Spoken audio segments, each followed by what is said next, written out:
Hello दोस्तों, नमस्कार। आज के इस वीडियो में हम अब तक जी के अभ्यास सेट जो 17 कर चुके हैं, अब ये 18वां अभ्यास सेट है, जिसमें पहला प्रश्न है एडमिरल कप किससे संबंधित है।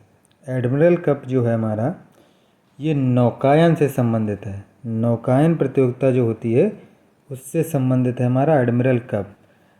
एडमिरल कप, अमेरिकन कप और Wellington trophy, Admiral cup, American cup और वेलिंगटन ट्रॉफी, ये सब तीनों नौकायन प्रतियोगिता होती है उससे संबंधित हैं। प्रश्न दूसरा है, भारत का कौन सा राष्ट्रपति निर्विरोध निर्वाचित किया गया। इनमें से कौन से राष्ट्रपति हैं जो, और ये पहले राष्ट्रपति थे, पहले व्यक्ति थे भारत में जिन्हें निर्विरोध राष्ट्रपति के रूप में चुना गया। तो ये विकल्प संख्या 4 हो जाएगा, एन संजीवा रेड्डी। 1977 से 82 में इनका कार्यकाल था और इन्हें निर्विरोध राष्ट्रपति चुना गया था। भारत के ये पहले व्यक्ति थे इस प्रकार के जिन्हें निर्विरोध राष्ट्रपति चुना गया। आवश्यकता विहीनता सिद्धांत के प्रतिपादक अर्थशास्त्री का नाम पूछ रहा, तो ये हैं हमारे प्रोफेसर जे.के. मेहता। आवश्यकता विहीनता सिद्धांत जो है वो प्रोफेसर जे.के. मेहता ने प्रतिपादित किया है। सूर्य का दीप्तमान आमुख जिसे हम देखते हैं कहलाता है। जो दीप्तमान हिस्सा है उसका पार्ट्स है, जो पार्ट है उसका दीप्तमान जिसे हम देख पाते हैं उसको क्या कहते हैं। उसको हम कहते हैं प्रकाश मंडल। विकल्प संख्या 3 सही हो जाएगा, प्रकाश मंडल। सूर्य की बाह्य प्रकाशित सतह को फोटान के प्रभुत्व के कारण, वहाँ पे फोटान का प्रभुत्व होता है, उसे फोटोस्फीयर अथवा इंग्लिश में फोटोस्फीयर कहते हैं और हिंदी में इसे प्रकाश मंडल कहते हैं। अगला, नर्मदा के अतिरिक्त कौन सी नदी है जो अमरकंटक की पहाड़ियों से निकलती है। नर्मदा के अतिरिक्त तो ये सोन नदी। विकल्प संख्या हो जाएगा 4। सोन नदी जो है, या इसको स्वर्ण नदी भी कहते हैं, गंगा के दाहिने तट की ओर, गंगा के दाहिने तट की मुख्य सहायक नदी है, जिसका उद्गम अमरकंटक पठार जो है नर्मदा के स्रोत के समीप से होता है। नर्मदा जहाँ से निकलती है उसके समीप से ही सोन नदी निकलती है अमरकंटक पठार से। लगभग 1000 वर्ष पूर्व ये पटना के समीप गंगा से मिलती थी, परंतु इसका जो संगम है निरंतर पश्चिम की ओर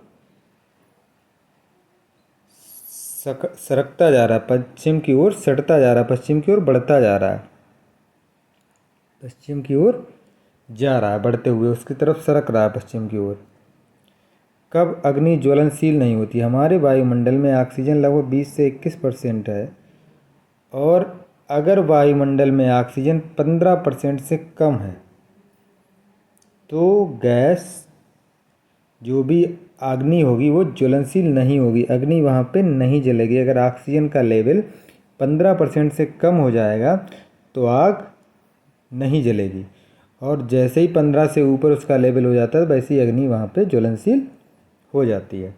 हवा में 15% से कम ऑक्सीजन होने से आग नहीं जलती है, परंतु 15% से अधिक ऑक्सीजन होने पर ऑक्सीजन ज्वलनशील हो जाती है, क्योंकि ऑक्सीजन जो होती है स्वयं तो नहीं जलती लेकिन जलने में सहायक होती है। ऑक्सीजन के बिना कोई भी चीज़ अग्नि को हम अग्नि ज्वलित नहीं होगी, अग्नि प्रज्वलित नहीं होगी अगर ऑक्सीजन वहाँ पे नहीं है।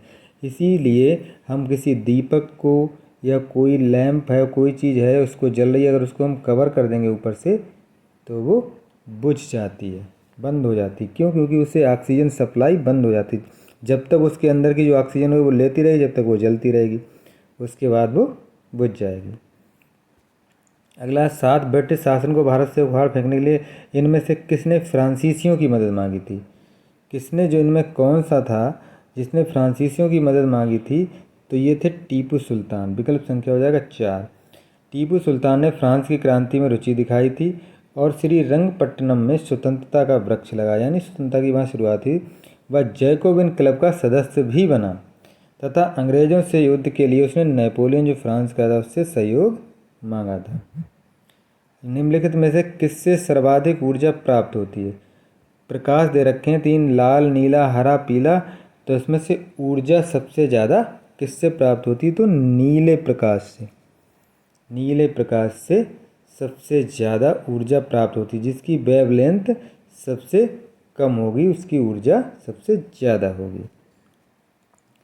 नीले प्रकाश में सर्वाधिक ऊर्जा होती है, जबकि लाल प्रकाश में सबसे कम ऊर्जा होती है। ऊर्जा घटने क्रम में ये है, इसमें वायलेट इंडिगो, उसमें विकल्प में वायलेट इंडिगो नहीं दे रखा है। ऊपर देखिए जो विकल्प है उसमें वायलेट इंडिगो नहीं दे रखा है। अगर वायलेट इंडिगो होता तो आसमानी, वायलेट माने आसमानी होता है, तो ये वायलेट या इंडिगो जो होता, अगर इनमें से कोई कलर होता तो वो ज़्यादा ऊर्जा वाला होता है, लेकिन वहाँ पे ब्लू था तो ब्लू सबसे ज़्यादा हो गया। उसके बाद उसके अधिक है ग्रीन में, ग्रीन से अधिक येलो में, येलो से अधिक ऑरेंज में, ऑरेंज से अधिक रेड, सबसे अधिक वायलेट में। सबसे अधिक ऊर्जा किस में है? वायलेट में, फिर उससे कम इंडिगो में, इंडिगो में, फिर उससे कम ब्लू, फिर उससे कम ग्रीन, येलो, ऑरेंज, फिर सबसे कम रेड में। अगला 9 है, प्रसिद्ध बांसुरी वादक जो हरप्रसाद चौरसिया हैं, उनका जन्म कहाँ हुआ था? तो उनका जन्म उत्तर प्रदेश के लोकनाथ इलाहाबाद में हुआ था। जो लोकनाथ जगह है इलाहाबाद उत्तर प्रदेश में, वहीं पे हुआ था, लोकनाथ में। अगला है बधाई का बधाई कौन सी विधा है? बधाई जो है वो कौन सी विधा है? ये बुंदेलखंड का लोकगीत है। बधाई जो है बुंदेलखंड में लोकगीत है, जो किसी खुशी होने पर ये गाया जाता है। तो बधाई कहाँ का? बुंदेलखंड का लोकगीत हो गया।